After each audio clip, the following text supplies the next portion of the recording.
lo dijo en la primera hora. Bueno, 7:39, por acá recibo un mensaje. Me dicen, me quedé con ganas de escuchar más. Sí, en realidad se nos quedaron un montón de temas. Abel Quise quienes habla.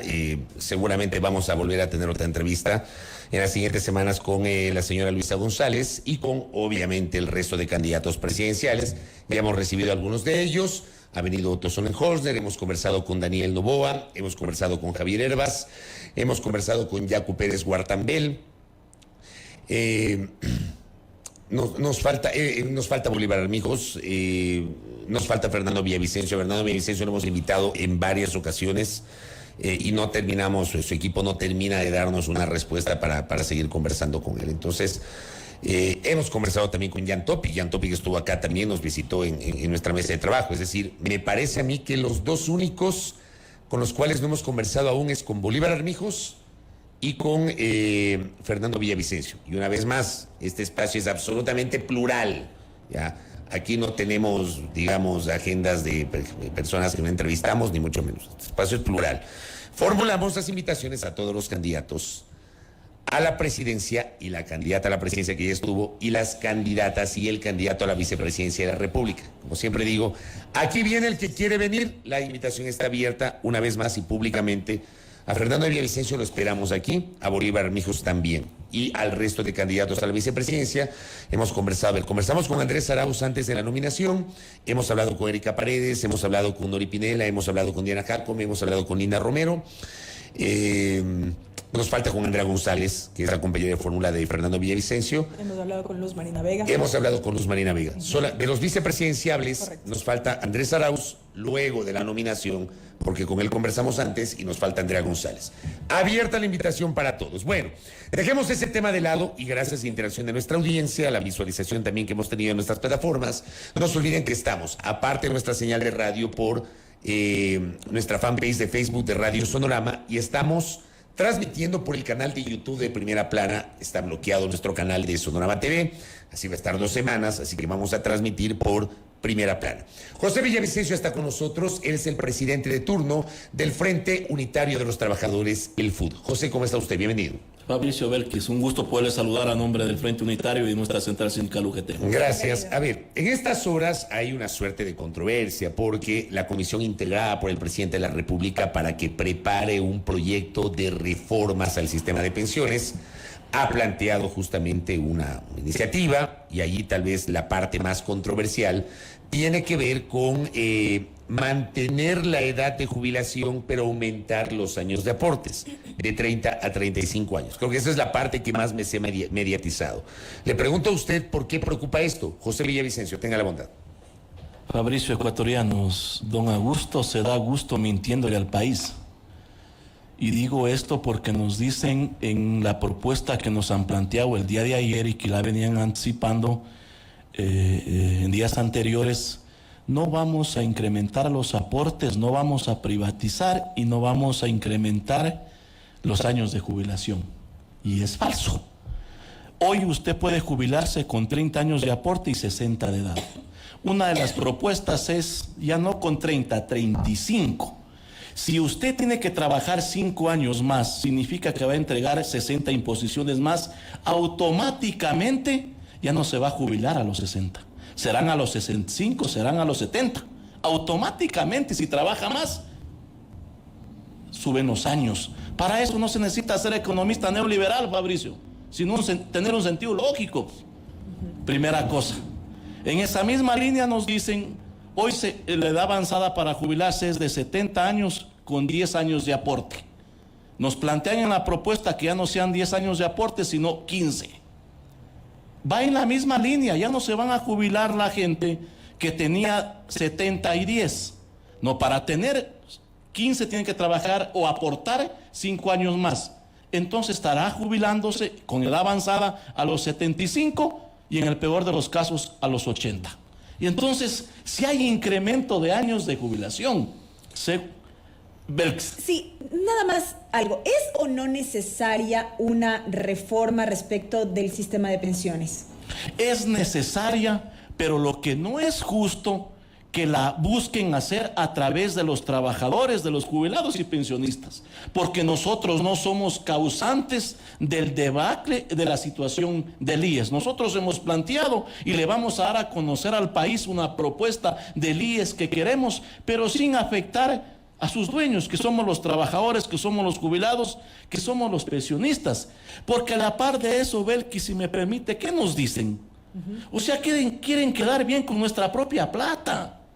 Ya nos quitaron el 1% del fondo de Santía que tenemos los trabajadores, el 3%, ¿no es cierto? El 1% que entregamos los trabajadores y el 2% que el empleador. Ya nos quitaron el 1% para el seguro de desempleo. Y ahora, ¿qué nos dicen? Ese fondo de Santía usted lo puede retirar cuando pierde su trabajo o cuando se jubila. ¿Qué nos dicen ahora en la propuesta? Ya no lo va a poder retirar si es que usted pierde su trabajo. Sino cuando se jubila. Cuando se jubila, pero ya no lo va a poder retirar de manera global, sino que le van a dar mensualmente para, entre comillas, recibir una mejor pensión con su propia plata. Y en esa misma línea está el tema del fondo de reserva, que ustedes conocen, lo mensualizaron. Dice, ya no van a poder mensualizar el 100%, sino el 50%. Nosotros les planteamos a los trabajadores, por cierto, en este tema, de que hagan la solicitud para que acumulen y que lo retiren después de 3 años que establece la actual ley. Pero hoy nos dicen, va a ser 50 mensualizado y 50 acumulado. Pero usted ya no lo va a poder ahorrar en el IES. Usted puede escoger si lo pone en un banco o en una cooperativa o en una institución privada. Pasos para la privatización. Cuando nos hablan de las cuentas únicas, pasos para las privatizaciones. Entonces, cuando nos dicen no hay incrementos de años, no hay privatización, nos están mintiendo. Y el tercer aspecto, reducción de las pensiones, que nos han dicho que tampoco hay. Hoy se calcula con los últimos 5 mejores años. Hoy se plantea 20, 25 años. Eso es reducción, porque además están haciendo 2 jubilaciones. La básica que llaman y la variable. La básica, nos dicen, es sobre el tema del 40%. Si usted tiene una remuneración promedio de $500, va a coger una pensión de 180, 190 dólares. A eso nos quieren llevar. A eso nos quieren llevar. Y obviamente, si es la variable, le suman un porcentaje de ese 40% a la variable. Cogerá un pite más, pero igual disminuye el tema de la pensión. Es terrible, es criminal la propuesta. Cuando mensualizaron el fondo de reserva, ¿ustedes estuvieron de acuerdo? No. Y nosotros planteamos, porque hubo una trampa, Fabricio. Usted podía hacer la solicitud para mensualizar. ¿Dónde está la trampa? Que dijeron que era obligatorio la mensualización y tenía que hacer la solicitud para acumular. Hasta ahora está eso. Y nosotros dimos el mensaje que hagan la solicitud para que se acumule. Pasó similar, Fabricio, con el 13º, 14º sueldo, que lo mensualizaron igualmente. Al inicio era que usted hacía la solicitud para pedir que lo mensualicen. Cambiaron y era obligatorio mensualización. Hoy tiene que usted hacer la solicitud para que no le mensualicen y acumular. ¿Cuál fue el mensaje, Fabricio? Mensualizar para decir que tenía un mejor ingreso. Ahora, yo no sé si usted está de acuerdo, porque con lo que usted me acaba de explicar, se me viene a la mente la construcción de la Ley de Seguridad Social en el Congreso Nacional de 1998, después de la Asamblea Constitucional de Sangolquí. Una ley que fue diseñada por la democracia popular y tal vez por el ala,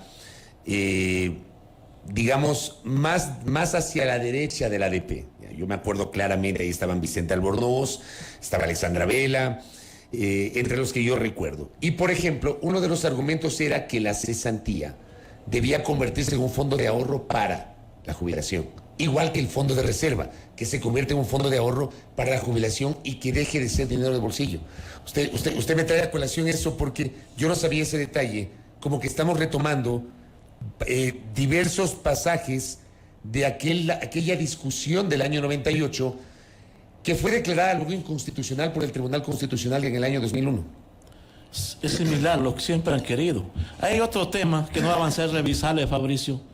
Es el tema de la jubilación patronal, que también la ponen aquí, que dice que debe servir para el fondo de la vejez, cuando usted conoce que la jubilación patronal la recibe un trabajador que haya trabajado 25 años en la misma institución o 20 años, ya recibe el valor proporcional. También lo están poniendo. Y entonces, cuando nosotros decimos que es una propuesta criminal, no, estamos exagerando. Porque obviamente lo que buscan es privatizar y resolver la situación del IES con la misma plata y afectando a los trabajadores. ¿Y el mensaje cuál es? Hay que arrimar el hombro. Toda la vida tenemos que arrimar el hombro. ¿Qué pasa con esos 9.000 millones de dólares que perdió el IES cuando el Estado dejó de entregar el 40% del 2015 al 2018? ¿Qué pasa con la deuda de salud? ¿Qué pasa con la deuda del seguro de desempleo? La deuda del 40%. ¿Qué pasa con los actos de corrupción? Porque hay otro aspecto que es muy importante en esta reforma. Dice, tenemos una propuesta ambiciosa para ampliar el Consejo Directivo del IES, dice el señor de la Torre. Pero el Consejo, como está, va a mantenerse. Va a mantenerse el delegado de los empleadores, del gobierno y de los trabajadores. Ese se va a mantener, pero va a controlar únicamente el sistema de salud y el tema de riesgos. Fabricio Ibelkis, ecuatorianos, ¿dónde están los principales actos de corrupción? En el sistema de salud. Y eso en la reforma no lo quieren topar, lo quieren seguir manteniendo. Entonces, que toma las decisiones el gobierno. Lo que pasa es que turno. además se me viene otra vez a la mente, vuelvo a recordar ese debate, allá en el año 98, 99, se hablaba de las famosas cuentas individuales, y aquí me escribe Vladimir Andosilla, quien envió un abrazo y me dice, no solo es un tema de ahorro para los fondos, tratan de fondear a los bancos, porque permiten que se acumulen en cuentas bancarias sacando esos recursos de los aportes de la seguridad social. Esto ya se debatió en este periodo que le digo, en el año 98, ya se habló de esto, de las famosas cuentas individuales, y la posibilidad de que la gente pueda sacar eso y abrir cuentas en los bancos. Fabricio, cuando nos dicen que nosotros no queremos avanzar, que queremos retroceder, no, son ellos. Son ellos los que quieren retroceder para afectar derechos a los trabajadores en el tema de la seguridad social y en el tema laboral. Porque le complemento lo del consejo que habla de la reforma. Y vamos a crear, dice, un consejo paralelo, si cabe el término, un consejo directivo, donde estén los jubilados, donde estén los empleadores, que esté un delegado del Ministerio de Finanzas, nos dice, y 2 personas independientes, o sea, 2 personas extrañas. ¿Quién las pone? Y ellos van a controlar los otros seguros. Pero vuelvo y repito, no puede separarse. Debe haber un consejo directivo del IES donde resuelva los problemas del seguro social, donde resuelva los problemas del BIES. Ya, ¿cómo hacerlo, José? Y ahí yo quiero plantear algo, más allá de toda esta crítica a propósito de esta propuesta, crítica que por supuesto es legítima, es válida. ¿Cuáles son las soluciones que plantea, por ejemplo, el Frente Unitario de Trabajadores? Y lo pregunto porque este ha sido un planteamiento que se ha expuesto, que ha sido conocido, pero en esencia, ¿cuál debería ser la solución frente a una reforma que usted ha señalado en efecto es necesaria? Sí, estamos de acuerdo, pero partamos por algo.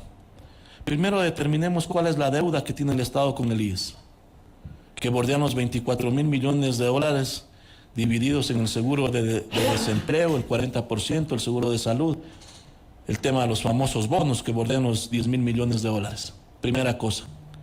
Segundo, recuperemos el IES, Belkis. El IES está secuestrado por los gobiernos de turno y las mafias y los actos de corrupción. ¿Qué significa recuperar el IES? Ponerlo a servicio de sus dueños. Y pasa entonces porque la nueva asamblea haga una reforma, por lo menos al artículo 28, y se amplíe el Consejo Directivo del IES. Y la propuesta nuestra es, obviamente, representante de los afiliados, de los jubilados, de los servidores públicos y el mismo seguro campesino. Sí, debe estar el delegado de los empleadores, debe estar el delegado de el Estado, pero no son quienes deben tomar las decisiones. Quien deben tomar las decisiones son sus dueños, o somos los dueños, que somos los afiliados, los jubilados y los pensionistas. Creo que aquí en este aspecto cabe el tema de una auditoría integral, económica, administrativa, financiera, para conocer la realidad, porque lo que están haciendo ahora es terrible. Hay una persona que toma las decisiones en el IES, se llama Aparicio Caicedo, el que dijo que iba a apoyarle al gobierno ad honores, sin cobrar remuneración. Él lo sacó al señor Cepeda y lo puso al señor Ortega y al señor Salgado, que por cierto no saben nada del Seguro Social. Que dijo el señor Ortega que para resolver el problema del IES hay que conformar la comisión de los patricios.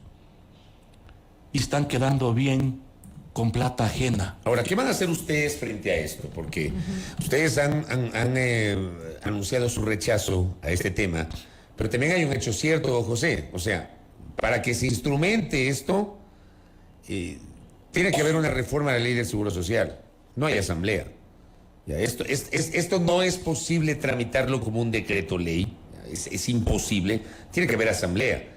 Y la asamblea se posesionará y el gobierno del presidente Lasso estará más de salida. Ya le quedarán, si es que hay segunda vuelta, no más allá de 2 semanas en el poder. Entonces, ¿por qué estresarse en este momento? Digo.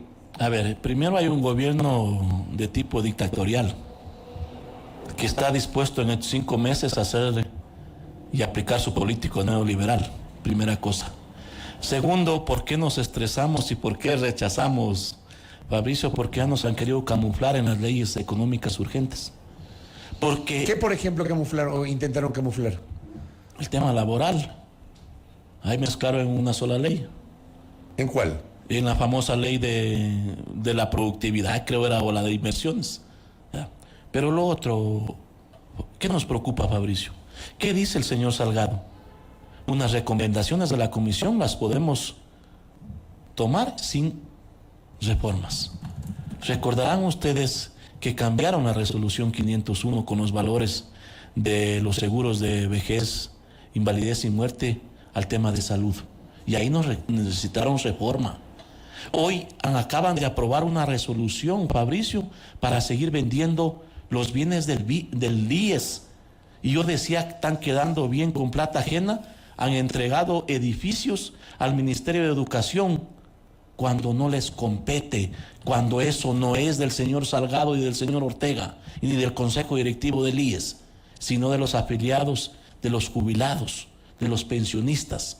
Miren, entonces, esta es la preocupación que tenemos. Entonces, frente a eso, obviamente, si es que eso ocurre, porque si hay la intención, Fabricio, sí conocemos que buscan cambiarle de nombre y mandar a través del decreto ley estas decisiones y estas recomendaciones de esta comisión.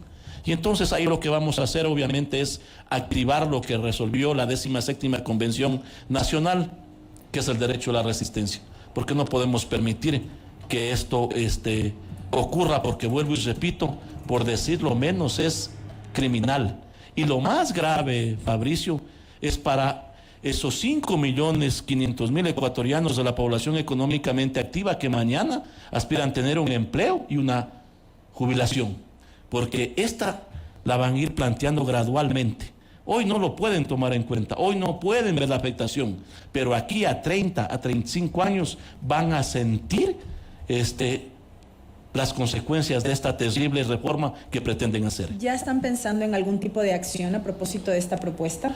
Obviamente, si es que esto ocurre, y hemos hecho públicamente llamado a todas las organizaciones y al pueblo ecuatoriano a acogernos al derecho a la resistencia y obviamente tomarnos las calles para rechazar. Y la Corte, yo creo que hoy, en estos meses que le queda al gobierno, es la Corte Constitucional la que no debe permitir dar paso a leyes que vulneren los derechos de los trabajadores y del pueblo. El producto que entregó la comisión liderada por el economista Augusto de la Torre, ¿en algún momento fue discutido, socializado con las centrales sindicales, con otros sectores? ¿O esto lo elaboraron solamente ellos, pero nunca se abrió el abanico para una discusión que permita enriquecer ese documento? Ni en la presidencia de la compañera Marcela, que estuvo en el FUD, ni en mi presidencia que asumí desde el 1 de mayo, no ha llegado ningún oficio para invitarnos a alguna reunión o algún debate de esta propuesta. Cuando dicen que han dado a conocer, que han discutido, no sé con quién lo harían. Porque si usted, Fabricio, les pregunta a las organizaciones sindicales de todo el país si es que se han reunido con esta comisión para escuchar esta propuesta, evidentemente que le van a decir que no, porque no se la ha hecho. O al menos no en las que están aglutinadas en el FUD. No, con el FUD no. Solo quedarían con el que está en el Consejo Directivo del IES. O sea, con la CUT, dice usted. Con la CUT, capaz que con ellos que aplaude todo, que ahora dice que nos representa y fue él quien aplaudía para que nos eliminen a través de la ley de justicia laboral el 40% de las pensiones y el 1% del Fondo Santía. Entonces, por eso decimos... Pero si señor, está consciente, ustedes en el FUT sí están conscientes de que el sistema de pensiones hay que repensarlo, hay que reformularlo, Fabricio, reestructurarlo. Estamos... O sea, yo no digo llevar Sí, adelante. Yo le voy a decir una cosa, y esto lo comentaba ayer en la tarde en mi espacio digital. O sea, yo creo que estos temas hay que debatirlos. Ya tiene que haber un amplísimo debate nacional que no ha ocurrido desde el 2001, cuando declararon inconstitucional parcialmente la ley del IES. Vino una nueva constitución en 2008 y seguimos con la misma ley del IES parchada. En términos generales se requiere de una reforma integral. Sí, tiene que haber una reforma. El tema es que para llevar adelante una reforma tiene que haber un amplio debate nacional que nadie se atreve a impulsarlo. Y voluntad política, además. Claro. A ver, nosotros estamos conscientes que se requiere una reforma, pero lo que no podemos caer es en la trampa de que nos quieren llevar a generar un pánico económico, que si no tomamos medidas en el 2025, a máximo en el 2027, ya no hay plata para pensiones. Fabricio, hay 3 estudios que hizo la Organización Internacional del Trabajo, el mismo IES en el 2019, que dice que si el Estado entregara como corresponde el 40%, están garantizadas las pensiones hasta el 2040, en el peor de los casos hasta el 2037. Pero estando conscientes de que hay que tomar decisiones en favor de los trabajadores y de los jubilados y del país, el Frente Unitario la próxima semana va a entregarle al país una propuesta con técnicos distintos, diferentes, una propuesta desde el ámbito humano, social, sin meterle la mano al bolsillo a los verdaderos dueños. Estando conscientes, le vamos a entregar esa propuesta que nos reunimos el día de ayer y que ya la vamos a dar a conocer los próximos días. Y vamos a ver qué propuesta es más viable, si la que han presentado los neoliberales o la que vamos a presentar los trabajadores. Porque le añado algo más. Y esto lo he dicho públicamente, es una postura personal. Yo sí creo que hay que defender el seguro social. Creo que hay que defender el concepto de la seguridad social. Pero está claro que las cosas tienen que cambiar. Sí. Y el principio de solidaridad, Fabricio, que es un eso hay que defenderlo. Fundamental. Es que eso claro. Para mí no resiste discusión. Eso no es negociable. Ya. Esos son principios, la seguridad social, la solidaridad, etcétera. Sí, pero el sistema tiene que cambiar. Sí. Hay que reformar eso. Pero no podemos dejar a un lado que los responsables de la debacle del IES no respondan. ¿Dónde está el señor González? ¿Dónde está el señor Richard Espinosa? Y las otras autoridades que han pasado. El señor González es responsable del Concenter. El señor Richard Espinosa, recordará usted que... El 40%. El 40%, avalizado por el señor Gómez, por cierto, el representante de la CU. Y no nos olvidemos que él quiso eliminar la deuda de salud, que en el 2015 la deuda era de 3.527 millones de dólares, diciendo de que no había un reglamento. Y entonces, ¿dónde están esos responsables? En el tema de los negociados, de la compra de medicina, de la construcción de los hospitales, de la liberación de los pacientes a las clínicas privadas. Y entonces eso no puede quedar tampoco en la impunidad. Y por eso no aceptamos de que las reformas únicamente pretendan atacar al más débil. Y no puede ser posible esa situación, y por eso es lo que hemos dicho claramente. El señor Augusto no se cansa de mentirle al pueblo ecuatoriano, y hemos calificado que esta propuesta para los trabajadores, para los jubilados, por decirlo poco, es criminal. Correcto, José Villavicencio, gracias por el tiempo. A ustedes, gracias. Buenos días. José Villavicencio, presidente de turno del Frente Unitario de los Trabajadores, presidente además de la Unión General de Trabajadores del Ecuador, UGT, conversando aquí en A Primera Hora la visión del sindicalismo ecuatoriano sobre esta propuesta de reformas al sistema de pensiones, que yo insisto, acabo de decir a José, lo dije ayer, lo digo hoy. Estas cosas hay que debatirlas ampliamente con toda la sociedad para lograr un consenso sobre necesarios cambios que deben aplicarse en el sistema de seguridad social, pero siempre con base en un debate nacional en el que intervengan todos los actores involucrados. 8:04 en la mañana, pausa aquí en A Primera Hora. Primera Plana, todas las noticias, todas las voces.